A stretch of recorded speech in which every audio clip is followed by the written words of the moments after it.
if you solve your material problems, it's kind of the base layer of your functioning, and then you can go solve all the other problems in life. Nothing new, right? I mean, I'm sure you heard of Maslow's pyramid. Well, Naval Ravikant will share 11 genius insights for life that I wish I knew before I wasted a lot of time and money after making over $5 million hiring 50 people. So here's the first insight. Wealth is a byproduct of knowledge. If you look at wealth, it's a combination of two things. David Deutsch has a great definition where he says wealth is the ability to effect transformations. It's to transform things from one thing to another. So if I can turn electricity into cars, or if I can turn labor into oil, or whatever, I can turn money into another thing, if I can swap it, then that transformative ability is wealth. But now if you look at what allows us to transform one thing to another, some of it is capital stock with machinery, but most of it is know-how. The cavemen had access to all the same resources that we did. They just didn't know what to do with them. To them, uranium wasn't even a thing. Oil was just like a sticky substance that maybe you stumble across once in a while. So the vast, vast majority of wealth is actually knowledge. Right. So most people who are knowledgeable, actually incredibly wealthy, they just choose not to use it, or maybe they do choose to use it down the road. And I think that's very encouraging, especially now with the internet. Knowledge is so readily accessible. All right, 3 insights here. Once you start learning, the L slowly disappears. And wealth is the ability to transform one thing into another. Like Joe Rogan, who can transform a podcast episode into a different election outcome. And wealth is the byproduct of knowledge. But does that mean that the more you know, the more money you will make? Now, of course, the right kinds of knowledge, what I call specific knowledge in my tweet storm, is very important. Knowledge on the edge of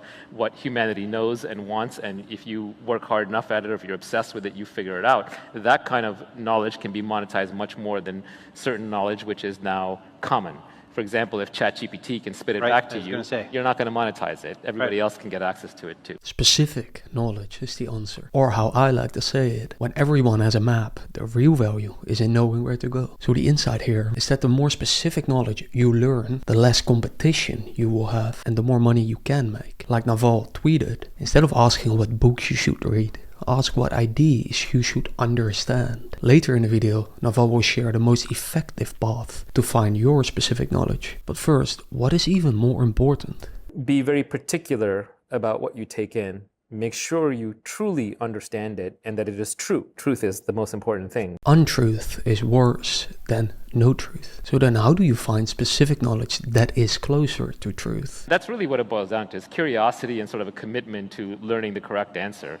And I think if you have that, then you can fulfill almost any desire. All the tools are there. As I've quipped before on Twitter, like the means of learning are abundance. It's a desire to learn that's scarce. And that's true even within me. Most of the time I'm exhausted. I don't want to learn. I just want to relax or do the things that I'm already good at. But at the same time, if I look back on my life, almost everything great that I've managed to pull off, great by my own definition, not by the world's definition, it's pretty good. has come from following my own natural intellectual obsessions. So the first insight here is to follow your natural obsessions. Because the more curious you are about something, the more likely you want to find the right answer, right? The answer closer to truth. And the more deeper you go into topics, and the deeper your questions, the less common your answers. Which to me sounds like the effortless path to build specific knowledge. Because when you follow your obsession, you don't need discipline. You're being pulled forward by your desire. So my question to you, if you dig your curiosity deep enough, then don't you find yourself alone? And isn't that where all the gold is? Well, Naval actually shares you don't end up alone, and that I'm wrong. So listen closely. If you can get obsessed over something, and if you can dive into it and sort of just let yourself go and just learn everything about it with no motivation other than just you want to know the answer, I think that is the kind of the basis for all of the so-called self-improvement out there. You have Brian Johnson here somewhere. He's obsessed with not dying and aging well. He's obsessed, and that's great. He's following his intellectual obsession, and we all get to learn from that. You're following your obsession on the network state. There are people out there following their obsession on AI, on crypto. There are people who are following their obsession on history, Roman history, whatever it is. But if you kind of get obsessed with something, you can figure it out to a detail that other people don't. It can satisfy yourself. And if you go deep enough into anything, you find the same commonalities. You find the same philosophies. As a weird aside, I've gotten into photography recently. I have young kids, so don't ask me why, but it's just kind of a way of combining art and science, being social and antisocial, doing something utilitarian. But sure enough, I'm obsessed with photography, but I'm reading all the philosophical photography blogs where the author is talking about what is the meaning of life and what is art and what is science and etc. It's like if you go deep into anything, you'll find the same kind of common threads.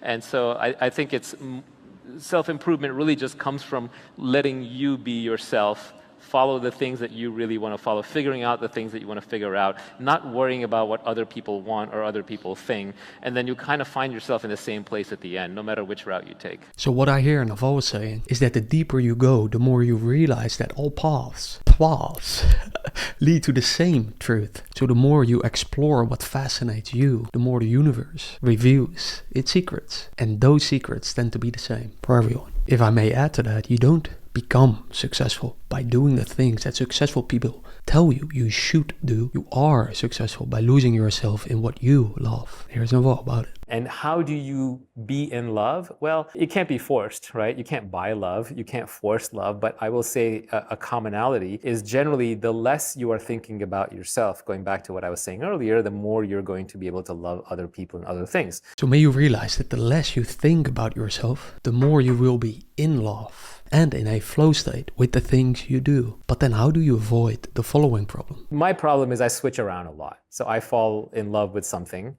I obsess over it, I learn everything I possibly can about it over a couple of months kind of period. And then once I figure the basics out, 80-20, I start getting bored. Yeah, well, Naval goes deeper about that in this video, where he shares 12 big truths that I think everyone should have heard at least once in their life. So see you there, or in my weekly email that I send that you can subscribe to if you download my free Google Sheet below, with over 80 free tools that I use in my business and personal life. Like free software that I use to create videos, but also free Chrome extensions that I've been using for years to save the limited time that I have on this earth. Talk soon.